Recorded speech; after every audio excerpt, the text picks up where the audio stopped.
নম্বরে ওয়ালাউ আন্না হালাল কুরআমানু কি আনা ঈমান আনা কি আনা এক নম্বর শর্ত ঈমান। ঈমান তিন কিসিম হয়। ঈমান তিন প্রকার। কয় প্রকার? এখন পেশ লাগবে। কি লাগবে? ঈমান কয় প্রকার? তিন প্রকার। আবার ঈমানের আবার প্রকার হয়নি। হ্যাঁ হ্যাঁ, উলামায়ে কেরাম জানেন ঈমান তিন প্রকার। এক প্রকার ঈমান হলো ফেরেশতাদের ঈমান। কাদের ঈমান? ফেরেশতাদের ঈমান এক প্রকার, নবীদের ঈমান এক প্রকার। আমরা যারা সাধারণ মানুষ আছি, আলেম হোক গায়রে আলেম হোক, এদের ঈমান এক প্রকার। কয় প্রকার হলো? খুব ভালো করে বুঝবেন। আমরা যারা সাধারণ মানুষ আছি, আলেম হোক গায়রে আলেম হোক, এদের ঈমান বাড়ে আবার কমে। কতক্ষণ না? যখন কোনো মানুষ মাহফিলে যায় ঈমান বাড়ে, যখন কোনো মানুষ রবের নামের জিকির করে ঈমান বাড়ে, যখন কোনো মানুষ কোরআনে কারীমের তেলাওয়াত করে ঈমান বাড়ে। আবার যখন এই মানুষগুলো যাত্রার প্যান্ডেলে যায় তখন ঈমান কমে। কতক্ষণ না? আমাদের ঈমান কমেও বাড়েও। শুধু আমাদের না, সাহাবায়ে কেরামেরও এরকম অবস্থা ছিল কি ছিল না?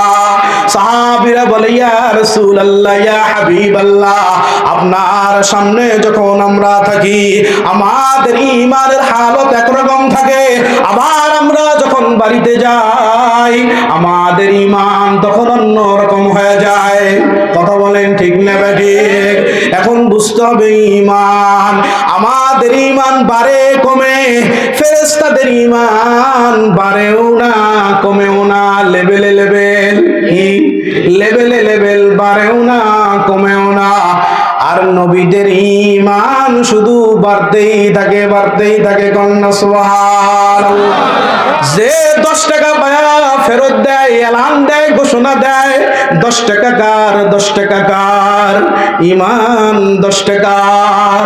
কেউ 100 টাকা পায়া এলান দেয় 100 টাকা কার, 100 টাকা কার, এর ঈমান 100 টাকার।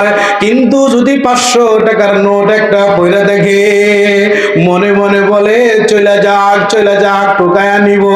কতক্ষণ না? ঈমান কয় টাকার? 500 টাকার। ওয়াজ বুঝতে মাথা লাগে। যেই ব্যক্তি 500 টাকা পায়া ফেরত দেয় না, এলান দেয় না, ঈমান 500 টাকা। আবার দেখবেন কিছু গরিব মানুষ রিকশা চালায় কি চালায় না, পত্র পত্রিকায় রিপোর্ট আছে না নাই, এক রিকশাওয়ালা 50 লক্ষ টাকা পেয়েছে, 50 লক্ষ টাকাই ফেরত দিয়েছে। কন্যা সুবহানাল্লাহ। এর ঈমান 50 লক্ষ টাকার। কন্যা সুবহানাল্লাহ। কারো ঈমান মিথ্যা কথা বলতে দেয় না, কারো ঈমান মিথ্যা কথা বলে। কতক্ষণ না?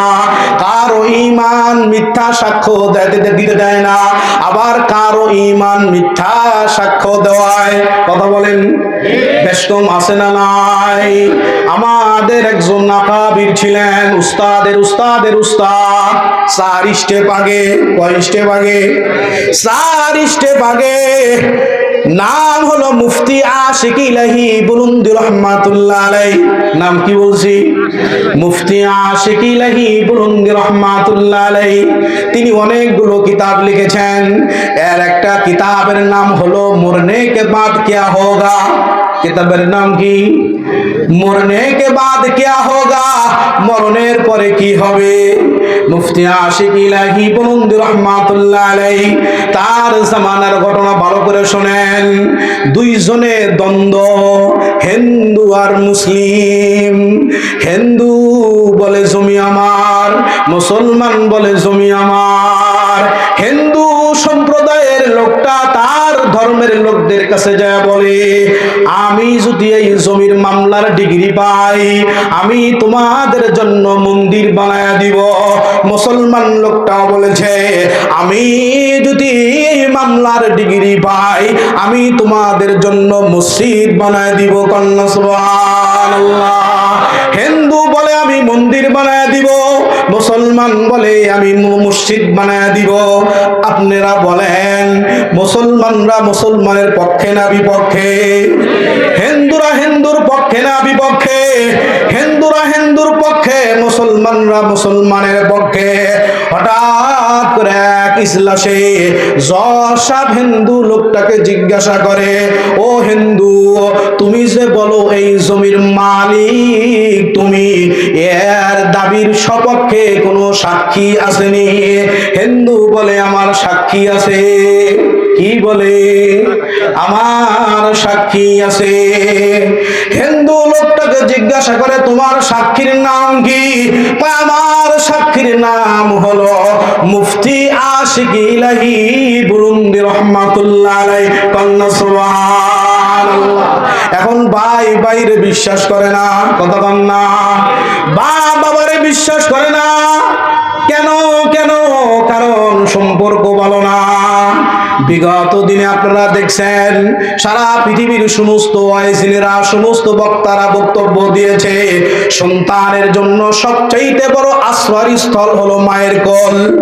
কিন্তু 3-4 দিন আগে মুনতাহা, নাম কি? কথা বল না। মুনতাহা খালা নানি মা বিলা সন্তানকে হত্যা করেছে। কন্যা নাউজুবিল্লাহ। আমাদের আলেমরা আগেই সতর্ক করছে, সতর্ক কেউ শোনে না, ওই দিকে যাওয়ার সুযোগ নাই। আবার এই গত 2 দিন আগের ঘটনা, সব সন্তানের কাছে তাদের মা বাবা সবচেয়ে দামি। ততক্ষণ না, মা বাবা সবচেয়ে দামি। অথচ দেখেন 21 বছরের যুবক মাকে হত্যা করিয়া ফ্রিজের মধ্যে ভরে রেখেছে। ততক্ষণ বাস্তব না অবাস্তব? মুখস্থ কথা বলার অভ্যাস নাই। মার কাছে আজকে সন্তান নিরাপদ না, সন্তানের কাছে মা নিরাপদ না। সাক্ষী তো পরের কথা। কতক্ষণ না? সাক্ষী তো পরের কথা। এবার হিন্দু লোককে জিজ্ঞাসা করে, ও হিন্দু তুমি বলো তোমার সাক্ষীর নাম কি? হিন্দু লোকটা বলে আমার সাক্ষী হলো মুফতি আশিক ইলাহি বুলুন্দি রহমাতুল্লাহ আলাইহি। হিন্দু লোকরা খুশি না বেজা? কতক্ষণ না? হিন্দুদের মাথা ঘুরে গেছে। আরে বেকলের ঘরে বেকল, তুমি আমাদের ধর্মের কাউকে সাক্ষী না বানায়া একজন মুসলমানকে কেন সাক্ষী বানাইলা? আবার শুধু মুসলমান না, আলেমও, শুধু আলেম না, জগৎ বিখ্যাত একজন আলেম, আবার মুফতিও। তুমি কি কাজটা করলা? হিন্দুদের মাথা খারাপ, মুসলমানরা খুশি। কতক্ষণ না? মুসলমানরা মনে করেছে আমাদের পক্ষের লোক, আমাদের পক্ষ সাক্ষ্য দিবে, আমরা মসজিদ বানায়া আল্লাহর ইবাদত করব। মাঝখান দিকে বলে ফেলাই কারো জমি দখল করে মসজিদ বানানো জায়েজ। ততক্ষণ না? মসজিদ বানানো ভালো কাজ, লেকিন কারো জায়গা দখল করে মসজিদ বানানো, ততক্ষণ না? বানানো যাবে না। দুইজন, এবার 2 গ্রুপের উভয়ের মাথা, এক গ্রুপের মাথা নষ্ট আর এক গ্রুপের মাথা খুশি। কারণ আমাদের দলীয় লোক জজ সাহেব এলান দিয়ে দিছে আগামী 22 তারিখে কোর্ট বসবে, ওই দিন মামলার নিষ্পত্তি হবে। কন্যা সুবহানাল্লাহ। 22 তারিখে জজ সাহেব যখন কোর্টে বসছে, হাজার হাজার মানুষ চলে আসছে, হিন্দুরাও আসছে, মুসলমানরাও আসছে। মুসলমানরা আসছে বড় খুশি হয়া, কি হয়া? খুশি হয়া। হিন্দুরা আসছে মনটা খারাপ করিয়া, কারণ সাক্ষী তো মুসলমানদের পক্ষের সাক্ষী।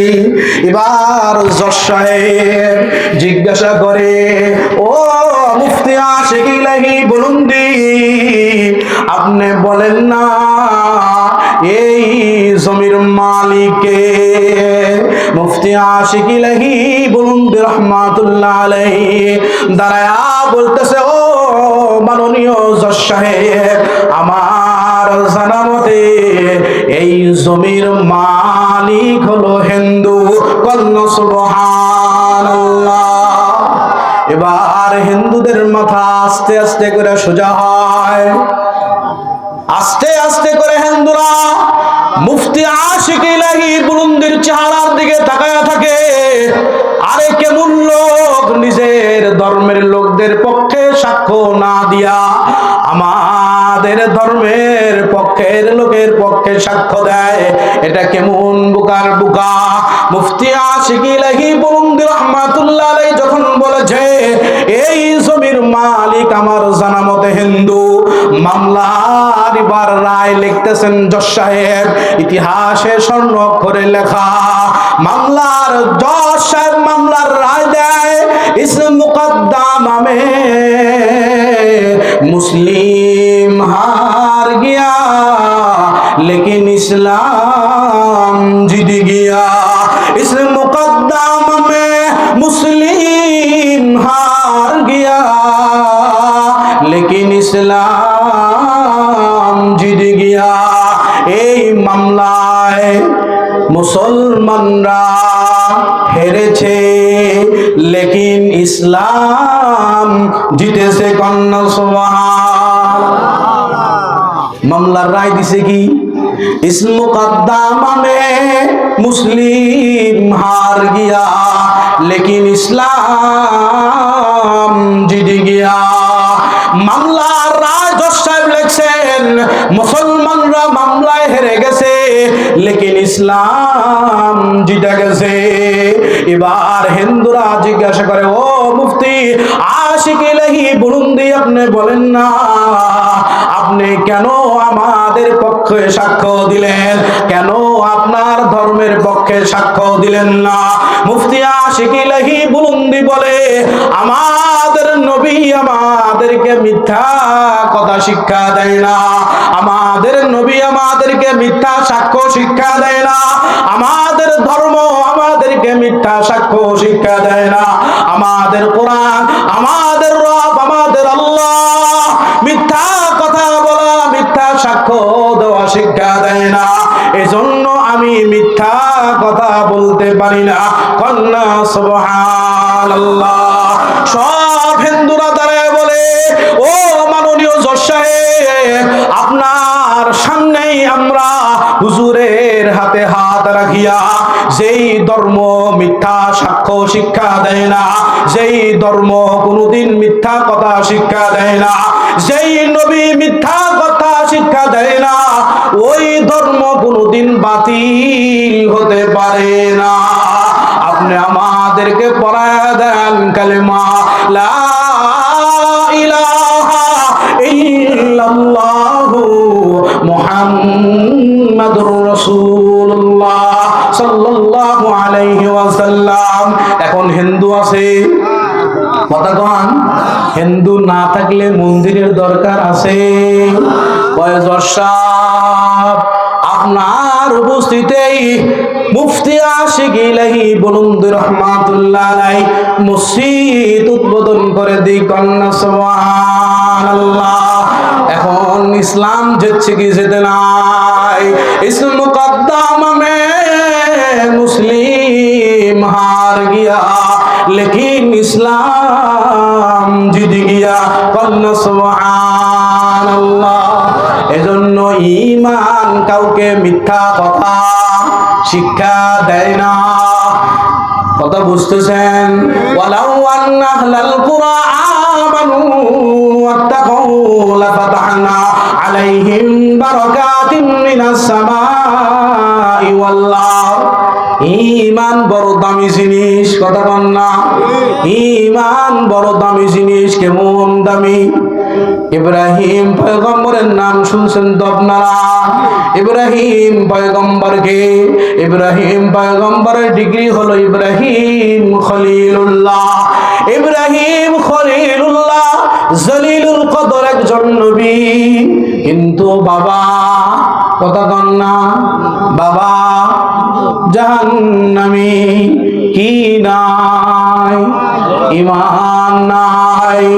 ইব্রাহিম খলিলুল্লাহ আল্লাহকে ডাকতে বলে আল্লাহ আমার সামনে আমার বাবা জাহান্নামে যাবে, ও মালিক আমার তো সহ্য হবে না।